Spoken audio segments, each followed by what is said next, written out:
প্রায় ৪৩ একর আয়তনের এই দিঘির চারপাশ ঘিরে রয়েছে সবুজ বনভূমি, যা বর্তমানে জাতীয় উদ্যান হিসেবে পরিচিত। এখানে শাল গাছ সহ নানা প্রজাতির বৃক্ষ, পাখি ও বন্যপ্রাণীর দেখা মেলে। নওগাঁ শহরের ব্যস্ততাকে পেছনে ফেলে আমরা চলেছি এক অন্যরকম শান্তির খোঁজে। আমার সাথে আজকের সঙ্গীও আমার সেই বন্ধু মমিত। রাস্তার দুপাশে যতদূর চোখ যায় শুধু সোনালী ধানের মাঠ। এখন ধান কাটার মৌসুম, তাই পুরো গ্রাম বাংলা যেন নতুন এক সৌন্দর্যে সেজে উঠেছে। কোথাও কৃষক ব্যস্ত ধান কাটতে, কোথাও আবার উঠানে ধান শুকানো হচ্ছে। হালকা বাতাসের সাথে ধানের ঘ্রাণ এসে মনে করিয়ে দেয় এটাই আমাদের চিরচেনা বাংলা।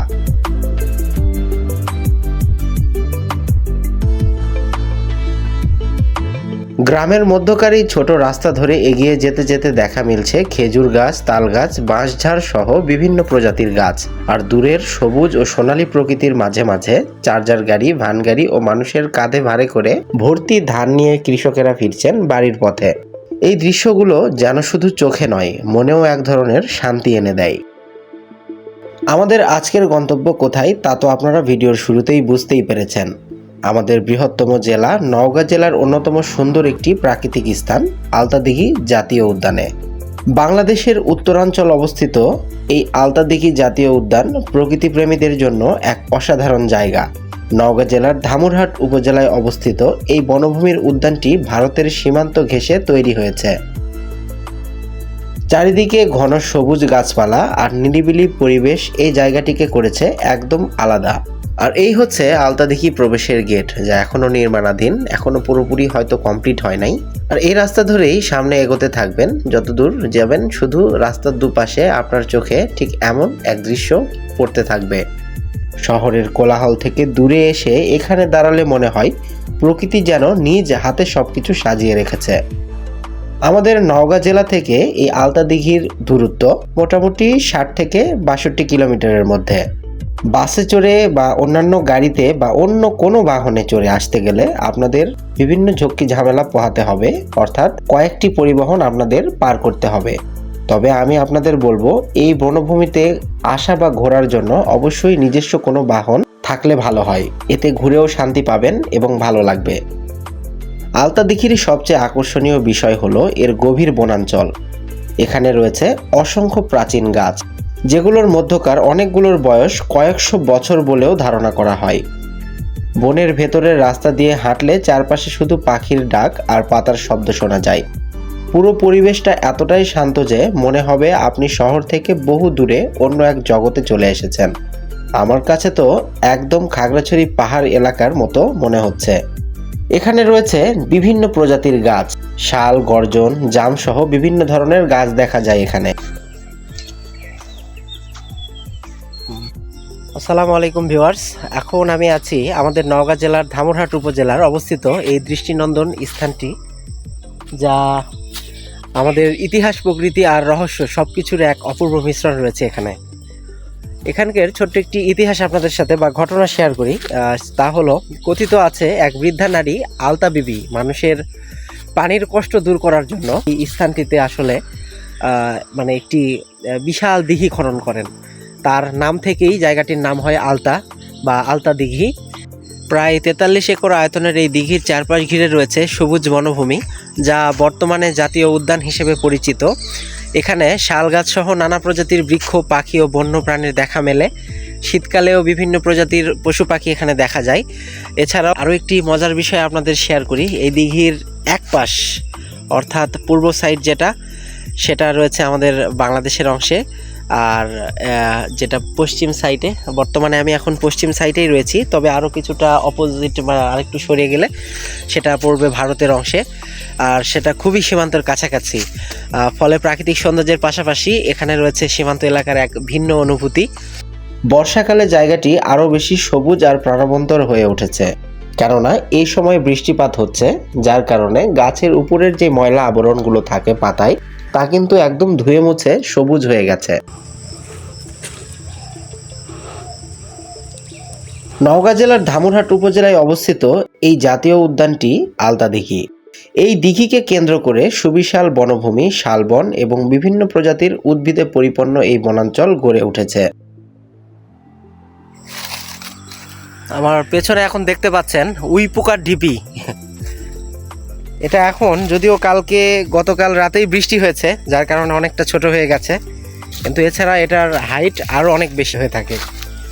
আলতাদিঘি জাতীয় উদ্যানে বেশ কিছু বন্য প্রাণী রয়েছে, যেমন মেছোবাঘ, গন্ধগোকুল, শিয়াল, অজগর ও বানর। এছাড়াও রয়েছে বিভিন্ন প্রজাতির পাখি, পোকামাকড় সহ নানা প্রজাতির জীববৈচিত্র্যের দেখা মেলে ঠিক এই জায়গাতেই। আর দেখার মতো উল্লেখযোগ্য হলো শাল গাছকে আলিঙ্গন করে গড়ে ওঠা উইপোকার ঢিবিগুলো। এই বনের কিছু কিছু গাছ আছে যেখানে হুট করে আপনি, যেমন এই যে এখানেই দেখতে পাবেন, আপনাকে যে এটা সাপ মনে হওয়াটাই অস্বাভাবিক নয়। মনে হচ্ছে যেন সাপ একদম গাছ পেঁচিয়ে উপরে উঠে গেছে একদম। 264.12 হেক্টর জমির এই বনভূমির ঠিক মাঝখানে রয়েছে প্রায় 43 একর আয়তনের সেই বিশাল দিঘি। পরিবেশ ও বন মন্ত্রণালয় 2011 সালে এটিকে আলতাদিঘি জাতীয় উদ্যান হিসাবে ঘোষণা করেছেন। আমি এখন আছি ঠিক সেই আলতাদিঘির পাশেই, যেটির গল্প আমি কিছুক্ষণ আগেই আপনাদের শোনালাম। বিশাল বড় দিঘি, যদিও এখন পানি নেই, বৃষ্টির পানি কিছুটা জমা হয়েছে, তবে এটা যখন ভরা থাকে তখন কিন্তু দেখতে বেশ সুন্দর লাগে।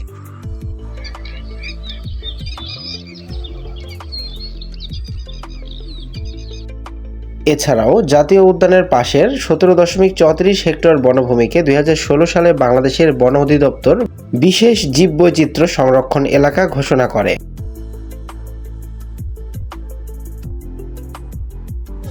এই সেই ওয়াচ টাওয়ার, যার উচ্চতা মোটামুটি 6 তলার সমপরিমাণ। আর এই ওয়াচ টাওয়ারের সামনেই আলতাদিঘিকে ঘিরে এখানেই পাশেই গড়ে উঠেছে কয়েকটি ছোট ছোট দোকান, আসলে রেস্টুরেন্টের মতো আর কি। যারা এখানে এসে খাওয়া দাওয়া নিয়ে চিন্তা করছেন, এখানে খাওয়া দাওয়া করতে পারেন। জানি না খাবার দাবার কেমন হবে, আসলে কোনো পিকনিক স্পট বা দর্শনীয় স্থানগুলোতে যেমন খাবার দাবার হয়ে থাকে আর কি। পিকনিক স্পটে এসে হালকা পাতলা কিছু নাস্তা যদি না করি ভালো দেখায় না। সামনের এই দোকানটি দেখে লোভ হলো। সামনের এই দোকানটিতেই মুড়ি মাখা ট্রাই করেছিলাম, সেটা কিন্তু বেশ সুস্বাদু ও মজাদার লেগেছিল।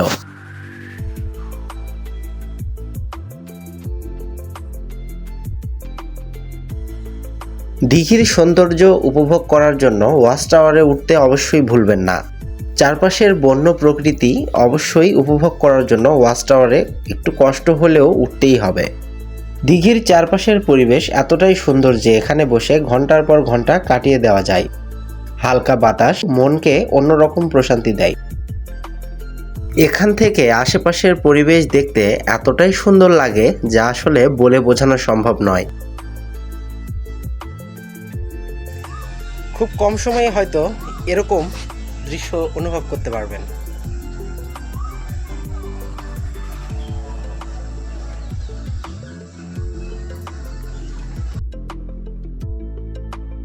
আলতাদিঘি শুধু একটি জাতীয় উদ্যান নয়, এটি প্রকৃতির মাঝে হারিয়ে যাওয়ার এক টুকরো শান্তির জায়গা। দিনের শেষ আলো ধীরে ধীরে গাছের ফাঁক দিয়ে হারিয়ে যাচ্ছে, আর আমরা শেষ করছি আজকের এই সুন্দর ভ্রমণ। নওগাঁর গ্রাম বাংলার সৌন্দর্য, ধান কাটার মৌসুমের প্রাণ চাঞ্চল্য আর সবুজ বনের মায়া, সব মিলিয়ে এই ভ্রমণ সত্যিই মনে রাখার মতো। শহরের কোলাহলমুক্ত পরিবেশ থেকে একটু স্বস্তির নিঃশ্বাস নিতে অবশ্যই আসতে পারেন ঠিক এই আলতাদিঘি জাতীয় উদ্যানে। প্রকৃতির কাছাকাছি সময় কাটানোর জন্য এই আলতাদিঘি জায়গাটি অবশ্যই বেস্ট। এখানে আসলে অবশ্যই আপনাদের হারিয়ে যাওয়ার ইচ্ছে করবে প্রকৃতির সাথে।